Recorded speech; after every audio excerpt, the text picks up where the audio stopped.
दोस्तों, इस बात से कोई इनकार नहीं कर सकता कि महाभारत के प्रसिद्ध योद्धा और अंतिम दिनों में कौरवों की सेना के सेनापति कर्ण अपने प्रतिद्वंदी अर्जुन से श्रेष्ठ धनुर्धर थे, जिसकी तारीफ भगवान श्री कृष्ण ने भी की।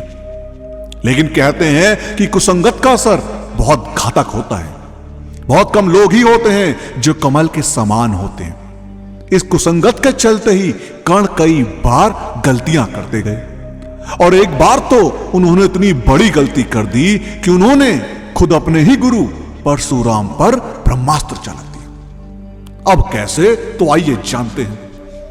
दोस्तों, महाभारत युद्ध में कर्ण सबसे शक्तिशाली योद्धा माने जाते हैं। कर्ण को किस तरह से काबू में रखा जाए, यह कृष्ण के लिए भी चिंता का विषय हो चला था। लेकिन कर्ण दानवीर, नैतिक और संयमशील व्यक्ति थे, और ये तीनों ही बातें उनके विपरीत पड़ गई। अब कर्ण के बारे में सभी जानते हैं कि वे सूर्य कुंती पुत्र थे। उनके पालक माता पिता का नाम अधिरथ और राधा था। उनके गुरु परशुराम और मित्र दुर्योधन थे। हस्तिनापुर में ही कर्ण का लालन पालन हुआ था। उन्होंने अंग देश के राज सिंहासन का भार संभाला था।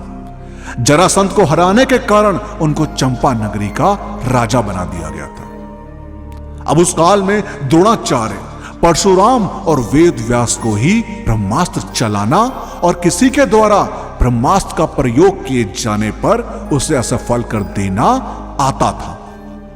अब उन्होंने यह विद्या अपने कुछ खास शिष्यों को ही प्रदान की थी। उसमें भी किस तरह ब्रह्मास्त्र को असफल करना है, यह कम ही शिष्यों को आता था। अब जब द्रोणाचार्य ने कर्ण के सूत पुत्र होने को जानकर ब्रह्मास्त्र की विद्या सिखाने से इनकार कर दिया, तब वे परशुराम के पास पहुंच गए।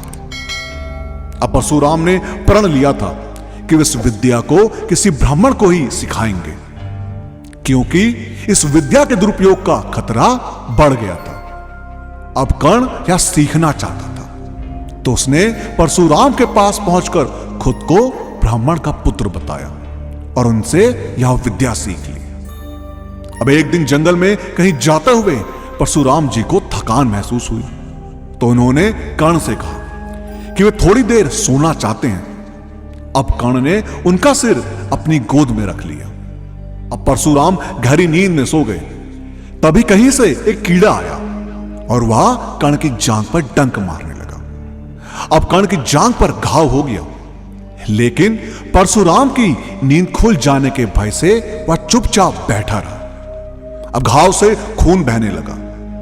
अब बहते खून ने जब परशुराम को छुआ तो उनकी नींद खुल गई। अब उन्होंने कर्ण से पूछा कि तुमने उस कीड़े को हटाया क्यों नहीं? तब कर्ण ने कहा कि आपकी नींद टूटने का डर था, इसलिए। अब परशुराम ने कहा कि किसी ब्राह्मण में इतनी सहनशीलता हो नहीं सकती। तुम जरूर कोई क्षत्रिय हो, सच सच बताओ। तब कर्ण ने सच बता दिया। अब क्रोधित परशुराम ने कर्ण को उसी समय शाप दिया कि तुमने मुझसे जो भी विद्या सीखी है वह झूठ बोलकर सीखी है, इसलिए जब भी तुम इस विद्या की सबसे ज्यादा आवश्यकता होगी, तभी तुम इस विद्या को भूल जाओगे और कोई भी दिव्यास्त्र का उपयोग नहीं कर पाओगे। यकीन ना हो तो आवाहन करके देख लो।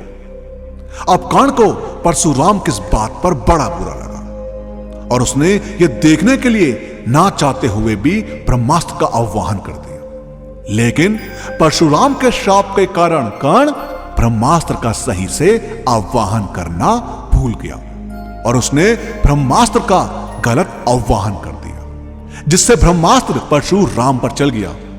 लेकिन परशुराम को ब्रह्मास्त्र को सफल करना आता था।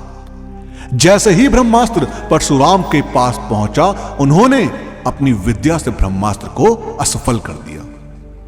अब यह देखकर कर्ण को अपनी इस गलती पर बड़ा अफसोस हुआ और उसने अपने गुरु परशुराम के पैर पड़कर अपनी इस गलती के लिए उनसे माफी मांगी। दोस्तों, आपका इस बारे में क्या कहना है, हमें कमेंट के माध्यम से जरूर बताएं। और इस वीडियो का पार्ट 2 चाहिए हो तो कमेंट्स में पार्ट 2 जरूर लिखें। और वीडियो पसंद आई हो तो लाइक और शेयर करना मत भूलिएगा। हम आपको मिलते हैं अगली वीडियो में।